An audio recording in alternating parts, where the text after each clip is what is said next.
lagi dengan saya Nida Dewi Kusumawati, calon guru penggerak angkatan 9 dari SDN 1 Sewi Gajah. Kali ini saya tidak sendiri, saya ditemani oleh Pak Agus Faturrahman. Nah, pada kesempatan kali ini saya akan melaksanakan percakapan pra-observasi. Nah, Selamat siang Bu Dewi. Nah, bagaimana kabarnya hari ini Pak Agus? Alhamdulillah siang ini saya sangat baik Bu Dewi. Ya, Pak Agus, pada kesempatan kali ini sebelum kita melaksanakan observasi, terlebih dahulu saya akan melaksanakan percakapan pra-observasi. Tujuannya yaitu untuk mengetahui bagaimana kesiapan Pak Agus dalam pelaksanaan observasi yang akan kita laksanakan di kemudian hari ya Pak Agus. Pertanyaan pertama pada percakapan pra-observasi kali ini, saya ingin mengetahui tujuan pembelajaran yang akan dilaksanakan Pak Agus pada observasi nanti seperti apa. Terima kasih sebelumnya Ibu Dewi. Tujuan pembelajaran yang sudah saya rancang kali ini di dalam RPP saya itu ada 4 tujuan pembelajaran. Yang pertama, anak dapat menjelaskan titik pusat, jari-jari, diameter, busur, tali busur, tembereng, dan juri. Kemudian yang kedua, serta didik dapat menjelaskan taksiran keliling dan luas lingkaran. Yang ketiga, mengidentifikasi titik pusat, jari-jari, diameter, busur, tali busur, tembereng, dan juri. Kemudian yang terakhir, yang keempat, dapat menaksir keliling dan luas lingkaran serta menggunakannya untuk menyelesaikan masalah dalam kehidupan sehari-hari. Ya, baik Pak Agus. Itu tadi tujuan pembelajarannya ya Pak Agus. Ya. Kemudian yang akan saya tanyakan lagi, bagaimana area pengembangannya untuk pembelajaran yang akan Pak Agus laksanakan nanti? Apa area pengembangan yang akan Pak Agus kembangkan kepada siswa dalam pembelajaran yang akan dilaksanakan nanti? Area pengembangan di dalam RPP saya ini lebih ke arah pengetahuan, serta anak juga akan diarahkan ke sosial. Oh iya, baik. Berarti area pengembangannya yaitu dari segi pengetahuan dan sosialnya sosial. Pak ya.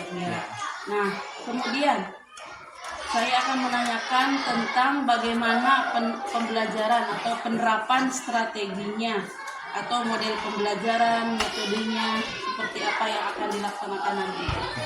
Sedikit saya mengulas ya Bu Dewi. Ya, baik Pak Gus. Model yang saya gunakan ini PBL atau Problem Based Learning. Artinya anak diberikan sebuah permasalahan, kemudian anak tersebut akan mencari solusinya. Mungkin kedepannya pas waktu belajar anak akan dibentuk kelompok, kemudian akan dibagikan LKPD, dan di situ anak kemudian akan mempresentasikan hasilnya di depan secara bergantian. Ya. Oh, baik Pak Agus, berarti nanti model yang akan dilaksanakan oleh Pak Agus yaitu problem based learning ya Pak Agus ya. PBL. Dan dengan menggunakan metode diskusi, tanya jawab dan LKPD ya Pak Agus. Iya. Nah, ini strategi yang akan Pak Agus terapkan pada pembelajaran nanti. Strategi pembelajaran yang akan saya terapkan yaitu berdiferensiasi, anak dikelompokkan berdasarkan minat dan bakatnya, kemudian terintegrasi menurut KSE atau sesuai dengan sosial dan emosional. Oh iya, begitu ya Pak Agus. Berarti nanti Pak Agus akan menerapkan pembelajaran berdiferensiasi yang terintegrasi dengan KSE atau sosial. Ya, begitu Pak Agus ya. Bagus sekali. Kemudian apa yang Pak Agus gunakan sebagai media pembelajarannya? Media yang akan saya gunakan, nanti saya akan menggunakan kayak laptop, saya juga akan menggunakan infocus, jadi perhatian bisa didik akan terpusat ke depan.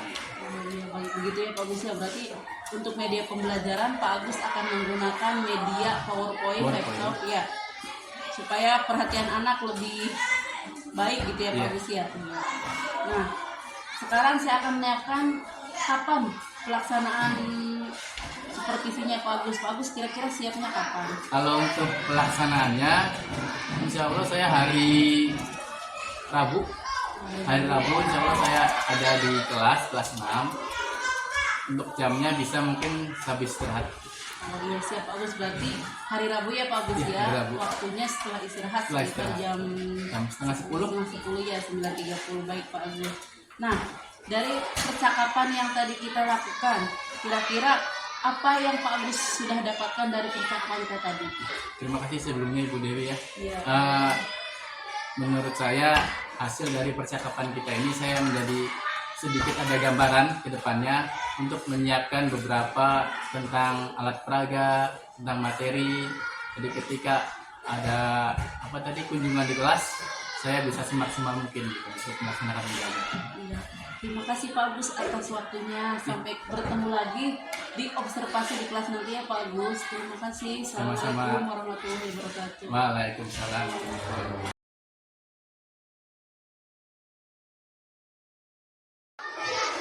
Periksa kerapian.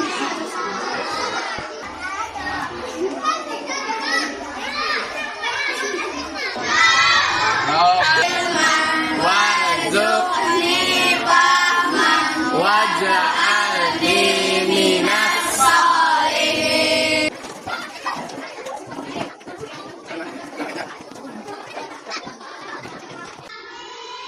Selamat pagi anak-anak. Pagi. Sebelum melaksanakan pembelajaran, seperti biasa kita berdoa dulu ya. Coba yang mimpin doanya sekarang laki-laki. Siapa ya? Oh, Dapa. Dapa maju ke depan buat mimpin doanya.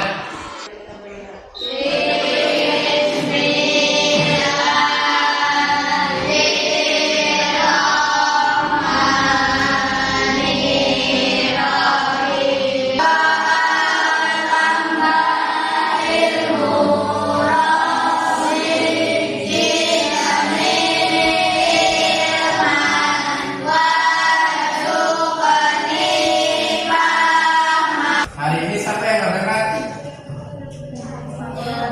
Bella, sakit sama Fatir. Berarti selebihnya masuk semua. Holly izin katanya keperluan keluarga ke Jakarta seminggu katanya. Jadi yang lainnya tetap semangat, tetap berangkat ke sekolah, jangan lupa jaga kesehatan karena bapak sendiri sekarang lagi kurang sehat. Jadi usahakan jaga kesehatan, kurangin minum es, kurangin mainnya ya. Kelihatannya kurang semangat ya. Semangat nggak sih itu? Semangat nggak Ajeng? Semangat nggak Ajeng?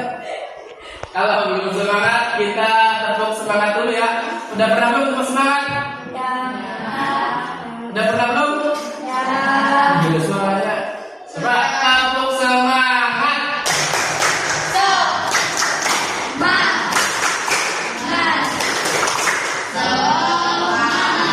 Ini semangat banget sampai gini-gini. Pelajaran kali ini pelajaran apa? Matematika. Melanjutkan pembelajaran yang kemarin. Sekarang kita akan belajar mengenai unsur-unsur lingkaran. Kemarin kita sudah belajar tentang pengertian lingkaran, benda-benda apa sajakah yang berbentuk lingkaran. Sekarang sebelum masuk ke pembelajaran, Bapak akan menyampaikan terlebih dahulu tujuan pembelajaran yang sudah Bapak tulis di sini. Yang pertama tujuannya yaitu yang siswa dapat menjelaskan taksiran keliling dan luas lingkaran. Yang ketiga, siswa dapat mengidentifikasi titik pusat jari-jari, diameter, busur, tali busur, tembereng, dan juring. Dan yang terakhir atau yang keempat, siswa dapat menaksir atau menghitung keliling dan luas lingkaran serta menggunakannya untuk menyelesaikan masalah dalam kehidupan sehari-hari.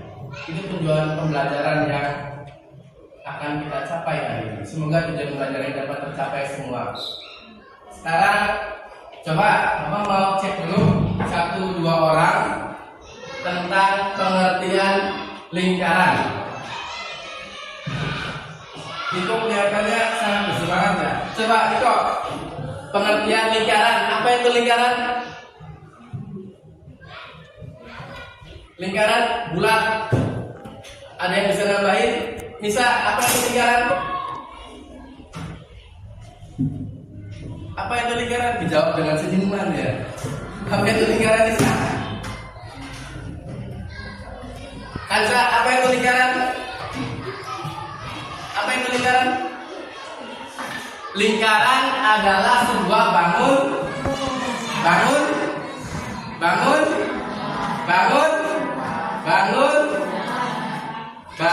datar. Karena lingkaran tidak mempunyai isi, tidak mempunyai volume, tidak bisa dibuka, hanya bangun datar, bersifat dua dimensi. Itu yang lingkaran. Kemudian kira-kira di sekeliling kalian benda-benda apa saja yang berbentuk lingkaran? Ini apa kan? Benda yang berbentuk lingkaran? Bola berbentuk lingkaran? Lingkaran bangun datar. Kalau bola bangun ruang. Apa yang berbentuk lingkaran? Yang tidak bisa dibuka, tidak ada isinya. Jam. Kebetulan jamnya lagi rusak lagi. Jam. Coba aja nih itu. Jam ya. Apalagi selain jam yang berbentuk lingkaran? Apa? Kipas. Mana tahu ya bagian mana ininya? Oh ininya. Ya, bagian depan lingkaran itu berbentuk lingkaran. Ada lagi? Jangan sampai jauh pikirnya bapak punya. Nah, ini berbentuk apa? Lingkaran namanya apa? Uang koin atau uang logam berbentuk lingkaran. Jadi itu benda-benda di sekeliling kita yang berbentuk lingkaran. Sekarang coba perhatikan ke depan. Unsur lingkaran ada yang tahu unsur itu apa? Fadli, unsur itu apa? Unsur. Apa unsur itu? Unsur itu apa? Enggak tahu kan unsur itu apa? Unsur itu bisa dijelaskan sebagai bagian dari lingkaran. Selanjutnya di sini, nah, pengertian lingkaran. Lingkaran adalah bangun datar berapa dimensi? Dua dimensi. Karena hanya bisa dibolak-balik dua dimensi. Beda ketika kita bola itu berbentuk 4 dimensi. Karena bisa kita bolak-balik, bisa kita puter. Kalau dibuka juga ada isinya. Isinya apa bola? Isinya apa? Angin. Kalau kita isi angin. Kalau kita isi tanah, isinya tanah. Tapi sebagian besar isinya udara. Kemudian lingkaran adalah kumpulan titik-titik pada garis bidang datar yang semuanya berjarak sama dari titik tertentu.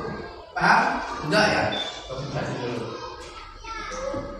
Ada 8 tadi. Ada yang ditanyakan 8 unsur lingkaran. Yang pertama apa? Yang kedua, yang ketiga, keempat, yang kelima, tungguin ya. Yang kelima, yang keenam. Sekarang Bapak mau coba bagi kelompok ya.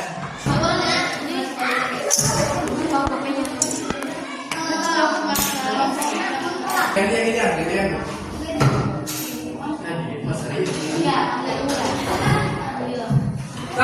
Dengan temannya ngobrol bentuk unsurnya dan huruf-hurufnya.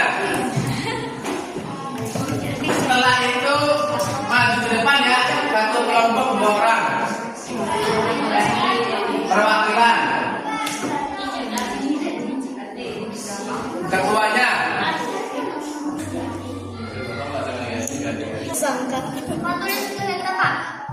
Usaha yang tugasnya membuat bentuk lingkaran dengan unsur-unsurnya, ada hurufnya.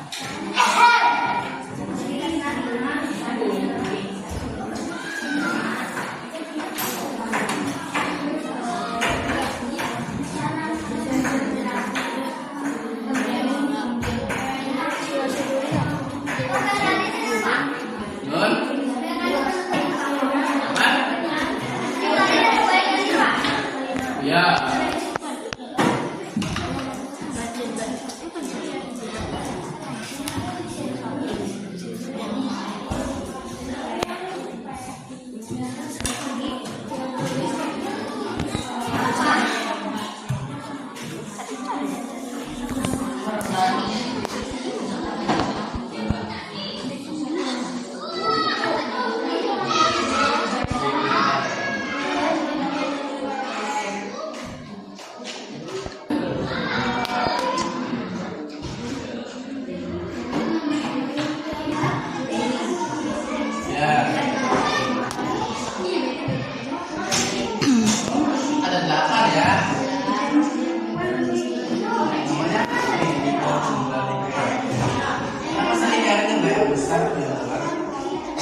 unsur-unsurnya.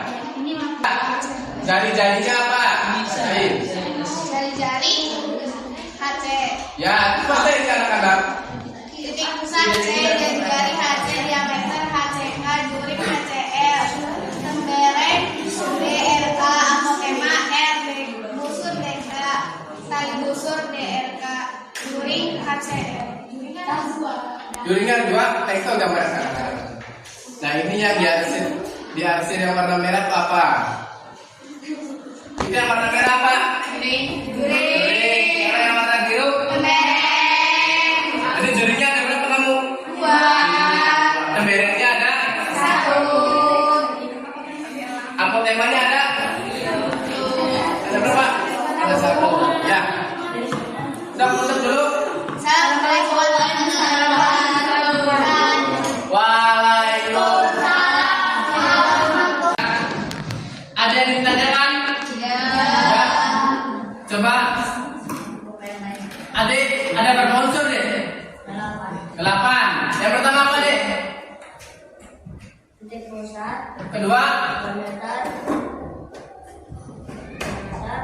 jari-jari, 4, busur, 5, tali busur, 6, juring, 7, apotema, 8, tembereng. Ya. Ada 8 unsur-unsur lingkaran. Yang pertama titik pusat, yang kedua diameter, jari-jari, busur, tali busur, juring, apotema, dan yang ke-8 itu ada tembereng. Ada yang ditanyakan tentang unsur-unsur lingkaran? Tidak ada? Tidak ada? Kalau tidak ada, nanti untuk selanjutnya, pertemuan selanjutnya kita akan belajar tentang menghitung luas dan keliling lingkaran. Nanti kita akan menghitung luas lingkaran berapa, rumusnya seperti apa, dan keliling lingkaran itu berapa, rumusnya seperti apa. Ada yang ditanyakan nggak tentang unsur-unsur lingkaran? Ada? Ada yang ditanyakan? Nggak ada? Baik. Kalau tidak ada, cukup sekian pembelajaran hari ini. Semoga pembelajaran berikutnya kita lebih semangat lagi, dan pembelajaran kali ini kita bisa belajar hal baru tentang unsur-unsur lingkaran, dan kita bisa mengingatnya, bisa mengulang pembelajaran lagi di rumah. Dan siap? Satu, fokus. Melihat, mendengar, mengingat, fokus. Sekian dari Bapak. Assalamualaikum warahmatullahi wabarakatuh. Waalaikumsalam warahmatullahi wabarakatuh.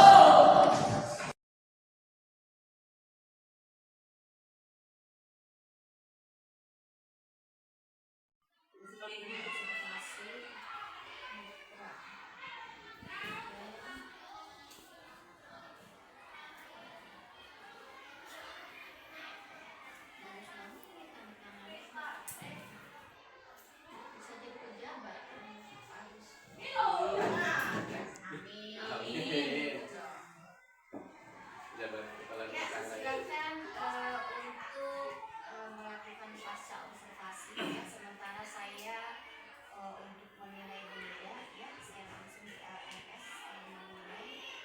Nah, ketika saya nilai itu udah langsung nanti, ya, secara online gitu kan, jadi pasca ini lihat dulu. Jadi silakan pemilihan lakukan sesuai urutan di pasca, ya, akan dilakukan oleh ya, untuk Pak Agus. Iya, Mbak. Selamat siang Pak Gus. Selamat siang Bu Dewi. Iya. Terima kasih ya Pak Gus atas waktunya. Kemarin kita sudah melaksanakan, pertama kita sudah melaksanakan percakapan pra-observasi. Terus kita juga kemarin sudah melaksanakan observasi.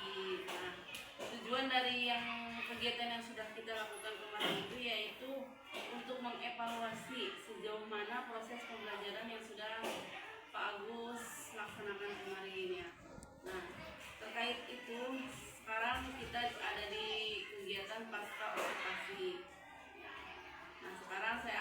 mengajukan beberapa pertanyaan ke Pak Agus terkait pelaksanaan observasi yang sudah kita laksanakan kemarin ya Pak Agus. Nah, yang pertama saya ingin bertanya, bagaimana perasaan Pak Agus terkait dengan jalannya kegiatan observasi kelas yang sudah Pak Agus laksanakan kemarin? Kalau perasaan saya senang ya, perasaan saya senang karena sebenarnya kan sekarang ketika ada pembelajaran kita diobservasi gitu, apalagi oleh Dewi selaku PBB gitu. Sebisa mungkin saya mempersiapkan segala sesuatunya, baik dari materi dan cara pembelajaran dan dari alat peraga gitu, supaya waktu observasi itu bisa berjalan dengan maksimal. Cuman mungkin ada saja beberapa kekurangan satu dua gitu. Jadi kedepannya mungkin Bu Dewi akan bisa memberikan masukan kepada saya gitu, agar pembelajarannya itu lebih menyenangkan justru bagi anak-anak. Iya, ini Pak Agus ya. Pak Agus sudah mengungkapkan perasaannya terkait pelaksanaan observasi kemarin. Nah, sekarang Pak Agus bisa nggak diceritakan kembali bagaimana area pengembangan, apa yang Pak Agus lakukan di dalam kelas, terus langkah-langkah apa saja atau tahapan-tahapan apa saja yang sudah Bapak lakukan di dalam kelas kemarin? Kalau ditanya seperti itu, pengembangannya seperti apa, tahapannya seperti apa, mungkin kemarin kita sudah buat RGP ya, karena masih itu jelas jadi RGP. Kalau itu saya memakai itu, jadi sesuai dengan sosial dan emosi sesuai. Jadi integrasi dengan sosial. Terus kemudian pembelajaran ini saya menggunakan progresi masalah PPB. Jadi kemudian siswa juga dibentuk kelompok, terus diajak berdiskusi bersama dengan kelompoknya. Setelah itu 1-2 orang dari setiap kelompok itu maju untuk mengekspresikan hasil dari masing-masing seperti itu. Dari Pak Agus ya, begitu Pak Agus ya. Ya. Pak Agus kemarin sudah melaksanakan pembelajaran yang berbasis masalah ya. Ya.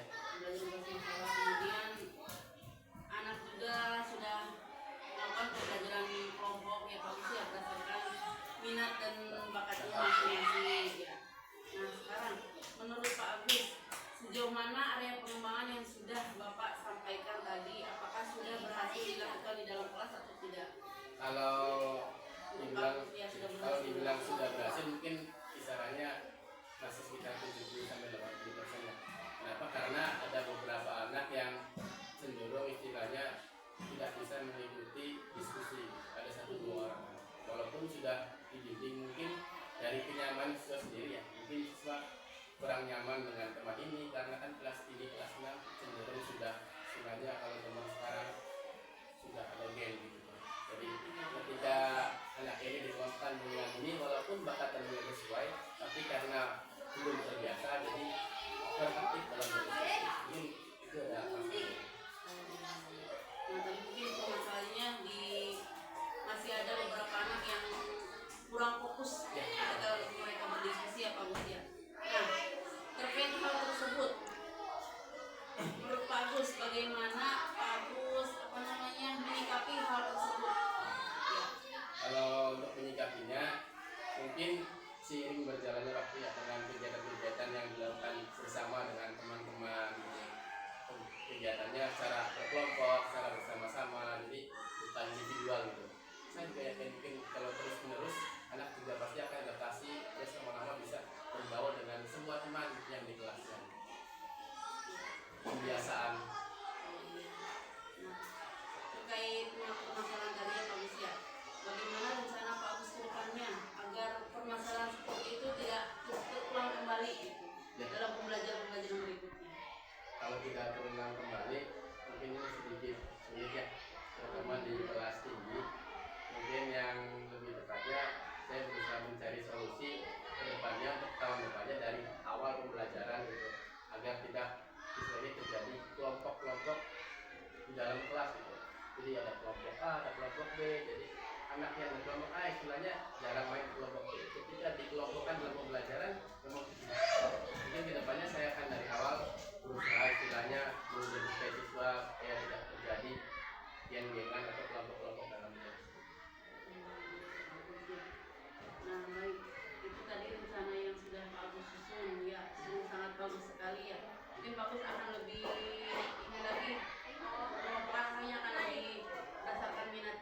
Pak Agus ya. Nah, kira-kira